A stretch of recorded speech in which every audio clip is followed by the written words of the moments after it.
Today we are going to discuss the second part of the excretion. In first part we discussed what is the excretion, what are the important byproduct of the excretion, what are the important excretory organs. And now today we are going to discuss the major excretory organ, that is the excretory system of the body, especially in the case of the mammalian body. तो mammals की body में जो उस उत्सर्जन की जो क्रियाएँ होती हैं उनके लिए हम लोग पहले पार्ट में बात कर चुके हैं कि उत्सर्जन होता क्या है, उत्सर्जन के मुख्य जो उपापचयी पदार्थ होते हैं, जो बाय प्रोडक्ट बनते हैं वो क्या होते हैं, मेटाबॉलिक वेस्ट जो बनते हैं उसमें, और फिर बात की थी कि मेन एक्सक्रीटरी ऑर्गन्स क्या होते हैं।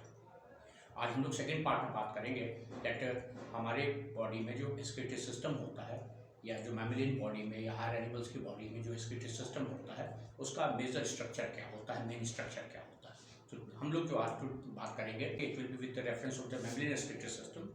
और मैमलियन एक्सक्रीटरी सिस्टम में चूँकि mainly we talk about the human beings और उसके अलावा बाकी के जो एनिमल्स हैं सब में ऑलमोस्ट सेम पैटर्न होता है, सेम टेक्निक होती है। तो today we are going to discuss the excretory system.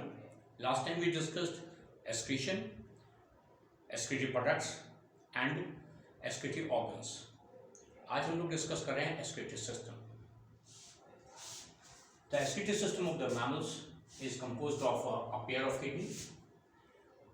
Out of those two kidneys, one of the kidneys slightly upward and backward, and other kidney is slightly forward and downward. And both of these kidneys are bean-shaped structure. ये मनुष्यों में या अधिकांश स्तनधारियों में जो kidney होती है ये सेम के बीच के आकार की रचना होती है, बीन-शेप्ड स्ट्रक्चर होता है।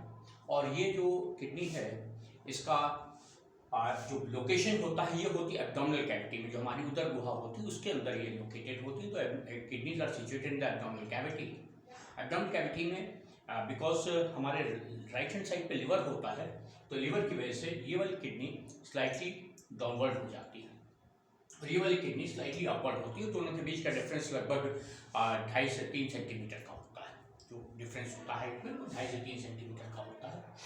और ये जो किडनीज होती हैं इनमें जो मेजर ब्लड वेसल्स आपकी हैं वो होती है जो डॉर्सल एरोटा जा रही है, जो सिस्टमिक एरोटा हार्ट से जो ब्लड वेसल निकलती है जिसको हम लोग कहते हैं सिस्टमिक एरोटा, वो सिस्टमिक एरोटा जा करके यू शेप टर्न लेके नीचे आती है तो वो डॉर्सल एरोटा बनाती है। और इस डॉर्सल एरोटा से आर्टरीज निकलती हैं जिन्हें हम कहते हैं रेनल आर्टरी। ये रेनल आर्टरीज है ये किडनी में ब्लड सप्लाई का काम करते हैं। उधर ब्लड कलेक्शन का काम जो होता है kidney say that is being done, collection of the blood is being done by help of the renal vein. और ये रेनल वेन ओपन होती है इन द वेना केवा और the post caval blood vessel जिसे हम लोग कहते हैं पश्च महाशिरा, उसमें ओपन होती है और वो जाकर के फाइनली हमारे राइट ऑर्गन में जाकर के ओपन होती है।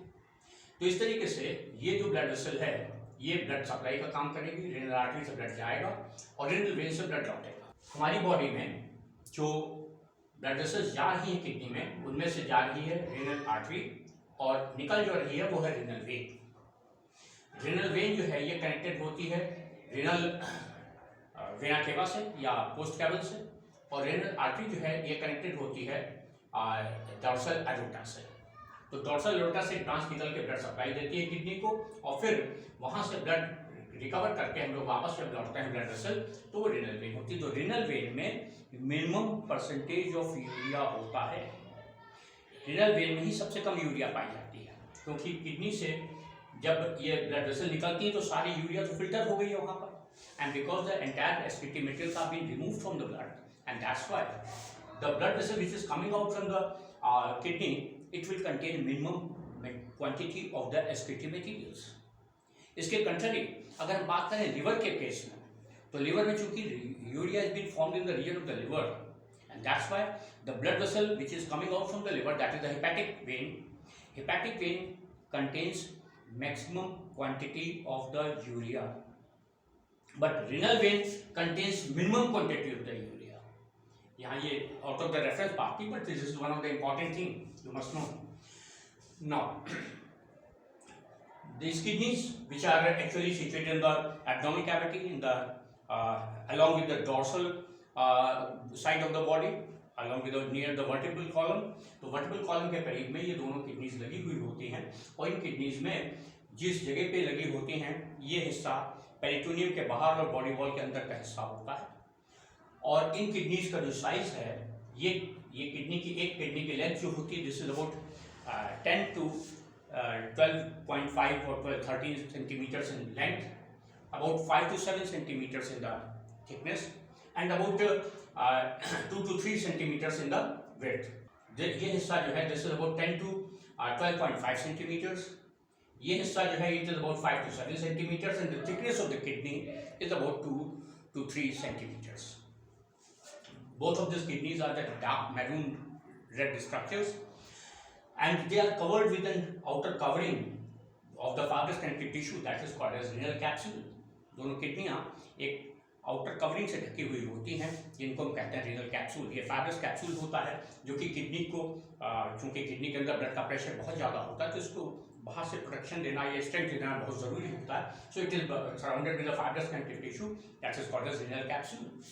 Now from the kidney, on the kidney, just above the kidney, the adrenal glands are situated. Kidney के जस्ट ऊपर हमारी एड्रिनल ग्लैंड्स होती हैं. एड्रिनल ग्लैंड्स एंडोक्राइन ग्लैंड्स होती हैं, उनके बारे में हम लोग एंडोक्राइन सिस्टम में बात करेंगे, पर इनकी लोकेशन जो होती है it is just about the kidney. हर किडनी के अंदर की तरफ इनर साइड पर there is a depression and that depression is called as hilus. अंदर दोनों किडनियों में अंदर की तरफ एक गड्ढा सा होता है, इस गड्ढे को हम लोग हाइलस कहते हैं. उस हाइलस से एक कीप के आकार की फनल शेप्ड स्ट्रक्चर जुड़ा होता है और ये फनल शेप्ड स्ट्रक्चर जो है ये डाउनवर्ड जाता है. इस फनल शेप्ड स्ट्रक्चर को हम लोग कहते हैं पेल्विस. तो इस तरीके से किडनी जो है ये एक पेयर किडनी हुई एब्डोमिनल कैविटी में हुई. इनकी length about 10 to 12.5 centimeters, width about 5 to 7 centimeters, thickness about 2 to 3 centimeters, 2.5 to 3 centimeters, and out of that इनमें जो ब्लड वेसल जा रही है that is a renal artery, the blood vessel which is coming out that is a renal vein. Each kidney just above each kidney there is a adrenal gland, and these adrenal glands are endocrine structures which will be discussed with the endocrine system. Each kidney is surrounded with a fibrous connective tissue, capsule of the fibrous connective tissue, and that is called as renal capsule. This renal capsule provides the protection to the kidney because the pressure of the blood is very high inside the kidney. तो उसकी वजह से यहाँ पर perfect pressure होना चाहिए, perfect protection होना चाहिए. तो हम लोग बाहर से एक हार्ड फाइब्रस कनेक्टिव टिश्यू को कैप्सूल लगा देते हैं ताकि जब कभी भी सडन ब्लड प्रेशर वेरिएशंस हो तो उसका इम्पैक्ट किडनी पे बहुत ज़्यादा ना पड़ने पाए, किडनी को कोई ज़्यादा नुकसान हो पाए. क्योंकि जब हमारा ब्लड प्रेशर किसी कारण से किसी का ब्लड प्रेशर शूट कर गया, बढ़ गया, तो उसमें यहाँ भी दबाव बढ़ेगा क्योंकि यहाँ ब्लड कैपिलरीज का नेटवर्क होता है. और वो जब दबाव बढ़ेगा तो अगर ये बाहर प्रोटेक्टिव कैप्सूल नहीं हो तो there may be one of the possibility capsule is renal capsule is not there, then there may be possibility when the blood pressure shoots a lot, in that very condition the kidney may rupture. तो इसलिए nature ने क्या किया, it provided a hard covering around the kidney and that is called as renal capsule. If we cut in section of the kidney then we'll find कि इस kidney के अंदर हमको दो distinct जोन दिखाई पड़ते हैं. The peripheral zone which is called as cortex or renal cortex, and the central part is called as renal medulla. Peripheral part is brightly colored, ये थोड़ा ज़्यादा bright red color का होता है, and the inner part is relatively less in the concentration of the color. तो ये हल्का सा red, less red होता है, peripheral part ज़्यादा red होता है. Peripheral जो central part है, जो medullary part है, इस medullary part में renal capsule के जो renal structures होते हैं इनके अंदर columns बन जाते हैं और इन partitions को हम लोग कहते हैं renal column of Bertani. These partitions are called as renal column of Bertani, and the medullary part forms a pyramid-like structure. So there are about 12 to 18 pyramids in each kidney, और ये pyramids जो होते हैं ये conical structures होते हैं, kidney के अंदर partition जैसे structure होते हैं which are composed of mainly of medulla. और इनके बीच में जो medullary part compress होकर के जो अंदर partitions बना रहा है इसे कहते हैं हम लोग renal column of Bertani. ये जिस जगह पे पिरामिड्स ओपन होते हैं उन पिरामिड्स के टिप के पास में जो अंदर के नेफ्रॉन्स हैं जो कलेक्शन करके लाएंगे वहाँ की उनकी ओपनिंग होती है. तो ये जो डक्ट्स होती हैं इनको हम लोग कहते हैं डक्ट ऑफ बेलिनाई और common collecting duct. In duct of Bellini की जो ओपनिंग होती है this is just near the pyramid, tip of the pyramid, और वहीं से पतले पतले कनेक्टिव्स निकलते हैं, छोटी छोटी नालियाँ लाइक स्ट्रक्चर निकलते हैं. Those fine connectives at the terminal end of the pyramid are called as minor calyx. These minor calyxes join together to form a relatively larger draining structures or flowing structures. Those are called as major calyx. So minor calyx के just पीछे थोड़ी चौड़ी नालियाँ जैसी होती हैं, and those drains are called as major calyx. So just close to the pyramids, the fine narrow vessels are there, fine narrow passages are there, which are called as minor calyx, and minor calyx are joined together to form a relatively wider canals, wider ducts or wider passages, and those are called as major calyxes. All these major calyxes open in a structure, funnel-like structure, which is called as pelvis. And this depression where the pelvis is attached, this is called as hilus. So this depression is called as hilus where the pelvis is attached. So this is the gross anatomy. This is not a very detailed structure. This is the basic concept of the gross anatomy of the kidney. ये बहुत विस्तार में, बहुत detail में हम इसकी बात नहीं कर रहे हैं क्योंकि इसका बहुत ज़्यादा डिटेल्ड इन्फॉर्मेशन है, बट इतना खाली बेसिक कॉन्सेप्ट की बात कर रहे हैं कि renal capsule, cortex, medulla, renal column of Bertini, pyramids, minor calyx, major calyx, hilus and pelvis, ये एक स्टैंडर्ड किडनी के कंपोनेंट्स हो गए, चाहे वो राइट किडनी हो चाहे लेफ्ट किडनी हो. इसके बाद these ureters open in a bladder like structure and this is called as urinary bladder. Each pelvis is followed by a tubular structure which is called as ureter and ureter opens in the urinary bladder. दोनों pelvises जो kidney से निकल के जो pelvis like funnel like structure बाहर निकल के आ रहे थे वो जाकर के एक tubular structure में ओपन होते हैं. उस tubular structure को हम लोग कहते हैं ureter, मूत्रवाहिनी. ये ureters जो हैं ये ओपन होते हैं एक sac में जिसको हम लोग कहते हैं urinary bladder. The muscles in the region of the ureter and muscles in the region of the urinary bladder are involuntary type. यहाँ पे अनैच्छिक पेशियां होती हैं. These muscles present here helps in pushing the urine in the backward direction toward the urinary bladder. यहाँ पे जो muscles होती हैं ट्यूबिंग में, इसके एंटमी अगर हम देखें तो वही बाहर से सेरोसा होगी, उसके बाद मस्कुलर लेयर होगी, उसके अंदर म्यूकोसा की लेयर होगी. तो ये एक स्टैंडर्ड एटमी होती है. जो ट्यूबुलर स्ट्रक्चर्स होते हैं, चाहे इंटेस्टाइन हो, चाहे यूट्राइन के जो फैलोपियन ट्यूब्स हों, इनका एक ग्रॉस एनाटॉमी लगभग सिमिलर होती है. इनके मोटे मोटे तौर से ये एक समान होते हैं. ये सबसे बाहर से कोसा क्लियर होती है, that is the peritoneum. Peritoneum is followed by the muscular layer, muscular layer is followed by the submucosa and then mucosa. तो यहाँ पर भी वही ग्रॉस एनाटॉमी में वही है कि सबसे बाहर पेरिटोनियम होगी, उसके अंदर मस्कुलर लेयर होगी, उसके अंदर जो अंदर इनर लाइनिंग होगी सेल्स की. तो ये जो मस्कुलर लेयर होती है ये इनवॉलंटरी मसल्स की बनी होती है.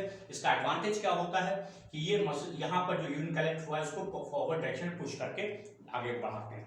अब हम लोग तो चूंकि बाइपीडियल हो गए, दो पैरों पर खड़े होते हैं, तो उस केस में यूरिन ऑटोमेटिकली डाउनवर्ड ड्रेन करता है. बट अगर जब लेटे हुए हैं या those animals which are actually tetrapedial, जो चार पैरों में चलने वाले जानवर हैं, उनके केस में तो किडनी और यूरिनरी ब्लैडर ऑलमोस्ट हॉरिजॉन्टल होते हैं. तो in that very case the urine is being propelled toward the urinary bladder through these muscles, the muscles present on the ureter. Ureter में जो मसल्स लगे हैं वही पुश करके यूरिन को फॉरवर्ड डायरेक्शन में ब्लैडर तक लाते हैं. ब्लैडर जो है it is a cyclic structure which is again made up of the involuntary muscles. यहाँ पर इनवॉलंटरी मसल्स का स्ट्रक्चर होता है, इज हाईली डिस्टेंसिबल, ये काफी फैल सकता है. And whenever the sufficient quantity of the urine is accumulated, then the receptors present here near the neck of the urinary bladder, those sensory receptors stimulate the feeling of the micturition. जब कभी भी urinary bladder में काफ़ी मात्रा में urine इकट्ठा हो जाता है तो जो यूरिनरी ब्लैडर के अंतिम छोर पर कुछ संवेदनांग लगे होते हैं जो मूत्र विसर्जन की इच्छा या जो मूत्र विसर्जन की स्थिति उत्पन्न करते हैं. उस केस में यहाँ पर जो मसल्स लगे होते हैं स्फिंक्टर मसल्स हैं, स्फिंक्टर लगा होता है. And here the voluntary muscles are present. यहाँ पर ऐच्छिक पेशियाँ होती हैं, उन ऐच्छिक पेशियों की वजह से ही यूरिन ब्लैडर से पास आउट होता है फॉरवर्ड डायरेक्शन. ये इनवॉलंटरी रिलीज तभी होता है जब कभी भी किसी आदमी का नर्वस सिस्टम प्रॉपर्ली ऑपरेट ना कर पा रहा हो. अदरवाइज क्या होता है, passing of the urine from the body is always under control of will, but filling of the urine in the bladder is not in control of the will. Bladder में urine भरना हमारे control में नहीं होता, मगर urine bladder से निकालना हमारे कंट्रोल में होता है, क्योंकि यहाँ पर वॉलंटरी मसल्स होते हैं और यहाँ पर इनवॉलंटरी मसल्स होते हैं. this area of the bladder contains involuntary muscles, whereas the area of the urethra, which is surrounded with the sphincter muscles, it is with the voluntary muscles, and that's why the process of micturition is actually a voluntary process. ये अच्छी क्रिया होती है मूत्र त्याग की. Now, we just go for the structure of the nephron, then we'll find कि nephron में ये जो एक स्टैंडर्ड स्ट्रक्चर मोटे तौर पे देखा जाए तो किडनी में जो टोटल नेफ्रॉन्स होते हैं इनमें से अबाउट 80% नेफ्रॉन वो होते हैं जिनको हम लोग कॉर्टिकल नेफ्रॉन कहते हैं, जो इस हिस्से में प्रेजेंट होते हैं. तब 80% nephrons are situated in the region of the cortical region, where the structure, this structure which is called as loop of Henle, this structure is relatively very small because these cortical nephrons are mainly related with the process of excretion. But about 20% nephrons are situated in the region of the medulla, and these are called as juxtamedullary nephrons. जो लगभग 20% nephrons होते हैं वो इन areas में होते हैं, और इन areas में जो नेफ्रॉन्स प्रेजेंट होते हैं इनको हम कहते हैं juxtamedullary nephrons. These nephrons are related with the process of osmoregulation.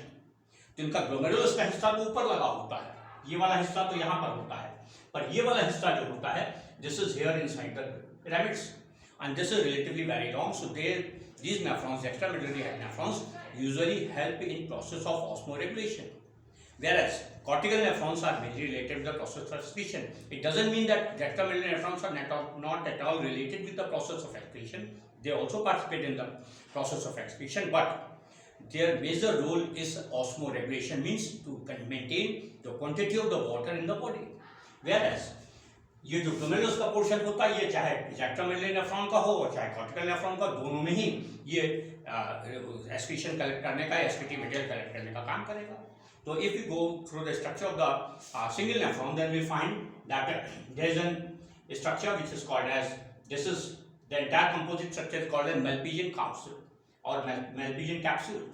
This Malpighian capsule is composed of two parts.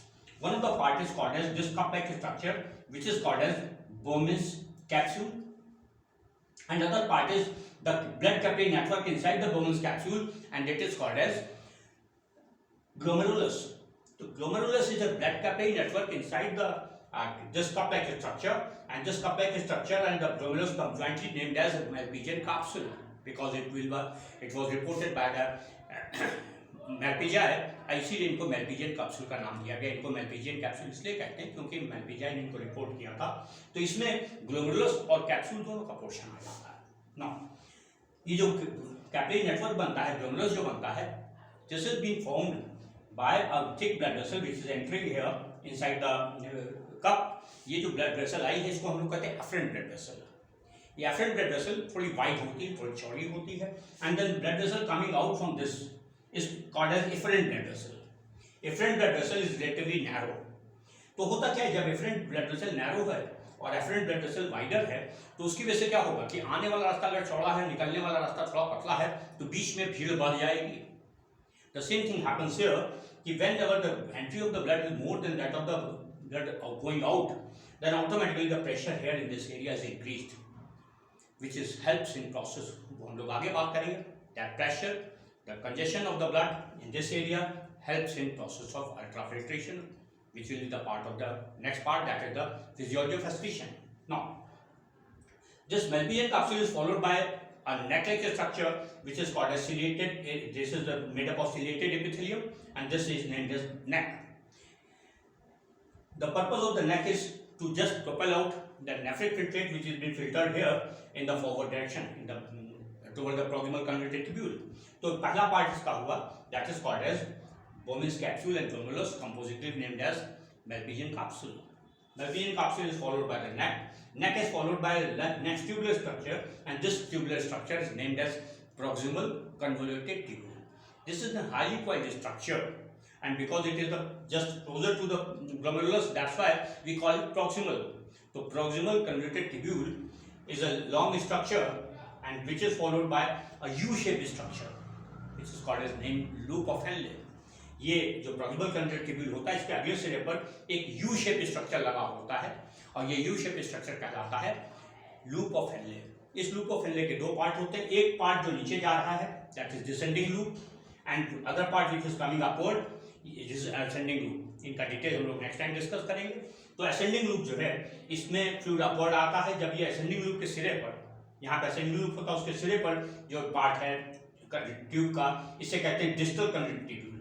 पहला वाला प्रॉक्सिमल था, यहाँ से लेकर के यहाँ तक का पोर्शन प्रॉक्सिमल कंडक्टिव ट्यूब्यूल था, और यहाँ से ऑनवर्ड जो स्ट्रक्चर शुरू हुआ है this is distal convoluted tubule. ये डिस्टल कन्वोल्यूटेड ट्यूब्यूल कहता है क्योंकि ये लूप ऑफ हेनले के बाद का पोर्शन है, दूर का हिस्सा है। तो लॉजिकल साइंसेस में, बायोलॉजिकल साइंसेस में डिस्टेंट एरिया को डिस्टल और नजदीक वाले हिस्से को प्रॉक्सिमल कहते हैं। तो ये नजदीक वाला हिस्सा था, इसको प्रॉक्सिमल कह दिया, and this is the distant and तो सैटिस्फाई इसको डिस्टल कह दिया। तो प्रॉक्सिमल कन्वोल्यूटेड ट्यूब्यूल, जब you can say the nearest part coiled tubule and the distant coiled tubule, तो distant coiled tubule जो है distal conductive tubule हो गया और ये proximal conductive tubule हो गया।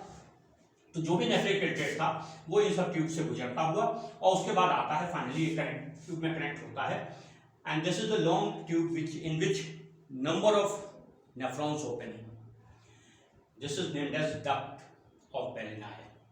इसको डक्ट ऑफ बेलिनाई कहते हैं। और ये डक्ट ऑफ बेलिनाई जो है ये पिरामिड की टिप पर आकर के ये वाला हिस्सा यहाँ पर आकर के ओपन होता है। जितने भी इसमें कॉर्टिकल नेफ्रॉन, जितने भी नेफ्रॉन्स थे इस एरिया में, वो सारे नेफ्रॉन्स इसी डक्ट में खुलते जाएंगे। तो एक पिरामिड के एरिया में जितने नेफ्रॉन्स एडजेसेंट एरिया में होते हैं सब उसी डक्ट में ओपन हो जाते हैं। So like this the all nephrons open here. The most important thing is here, ये पूरी this is the part of the next lecture that is the physiology of respiration. But यहाँ पर हम लोग बेसिक बात बता देते हैं कि this is the part where process of filtration takes place, and because this filtration process is very specialized, so it is called as ultrafiltration. After that, in the proximal conductive tubule, the process of reabsorption takes place, and that is called as selective reabsorption। और selective reabsorption जो है ये actually दो स्पेजेस में होता है, एक proximal tubule में, एक distal tubule में। तो proximal tubule वाला जो reabsorption होता है, it is being influenced by various factors of the body, like concentration of the water, concentration of the various hormones in the body, and that's why ये जो है ये मस्ट होता है बॉडी में, ये वाला एब्जॉर्प्शन जरूर होता है, and this is called as obligatory reabsorption. इसके बाद लूप ऑफ हेनले में जो है यहाँ पर एक्चुअली कुछ रोल सोडियम आयंस का होता है, कुछ वाटर रीअब्जॉर्प्शन का होता है, और ये जो होता है पूरे एरिया में हम लोग वाटर कंसंट्रेशन यानी वाटर रीअब्जॉर्प्शन करके कंसंट्रेशन करते हैं यूरिन कंटेंट्स का। तो अभी तक जो भी मटेरियल है उसको हम लोग नेफ्रिक फिल्ट्रेट करते हैं, यूरिन नहीं कहते हैं। तो जो भी नेफ्रिक फिल्ट्रेट थे उनका रीअब्जॉर्प्शन करते हैं और उससे रीअब्जॉर्प्शन करके वाटर वगैरह यूजफुल चीज़ें वापस ले लेते हैं, और वो उसके बाद फिर जो रिमेनिंग मटेरियल है वो चला जाता है डिस्टल ट्यूब्यूल में। डिस्टल ट्यूब्यूल में जो process of in the process distal tubule the process of reabsorption is optional and depends on the need of the body. In proximal tubule it was compulsory, it was obligatory, but in the distal tubule it is optional, it depends on the need of the body, and that's why इस area में absorption जो है वो body के requirement के according very करेगा, और यहाँ पर कंपल्सरी नहीं है कि रीअब्जॉर्प्शन किया ही जाए। पहले वाले हिस्से में जरूर किया जाता है रीअब्जॉर्प्शन, पर इसमें ऑप्शनल होता है। और अगर कोई चीज़ यूजफुल आ गई है तो उसको हम लोग वापस धकेल के निकाल देते हैं, और अगर कोई चीज़ हार्मफुल रह गई है ब्लड में तो उसको ढकेल के हम लोग भेज देते हैं नेफ्रॉन में। इस तरीके से फाइनली इस जगह तक जो मटेरियल आता है, यहाँ पर ये रीजन जो होता है जब ये नेफ्रिक फिल्ट्रेट बहता हुआ यहाँ पहुँचता है, then at this place the nephric filtrate is named as urine. This is region which is called as secretion. The material which is released here, the process is called as secretion, and the material present here in this area is called as urine. The material which was here or here in the area was nephric filtrate. That was the filter material or the watery material which was filtered out from the kidney, and that's why it is named as nephric filtrate. But the material finally, after reabsorption and absorption, etc., then finally the material present here in this area, this is called as urine, and this urine is collected by the duct of Bellini and then drains out. So the minor calyxes, then major calyxes, then the pelvis, and then ureter, finally the urinary bladder. So the material which is collected finally here is called as urine. The material collected here is called as urine, but the material present here is never called as urine, it is called as nephric filtrate. So this is the gross detail of the structure of the mammalian excretory system, and the detailed structure we will discuss in the next lecture. That will be the part of the physiology. In next lecture we will discuss the physiology of respiration, the biochemistry of the excretion, and this is the only second part. The first part dealt with, हम लोगों ने पहले part में बात की थी कि excretion क्या होता है, excretory materials क्या होते हैं, मेजर excretory organs क्या होते हैं. सेकेंड पार्ट ये है जिसमें हमने एक्सक्रीटरी सिस्टम का जिक्र किया, एक्सक्रीटरी सिस्टम के बारे में बात की कि what is excretory system and what is the gross anatomy of the excretory system. हम लोगों ने क्योंकि जो एक्चुअली देखें तो बहुत डिटेल नॉलेज होती है, बट यहाँ पर एक बेसिक कॉन्सेप्ट की बात हमने की है, that what is excretory system. इसके बाद नेक्स्ट सिस्टम पे हम लोग बात करेंगे what is the physiology of excretion, how excretory materials are being formed in the body and how they are released out. So in next session we discuss with the physiology of excretion. Thank you.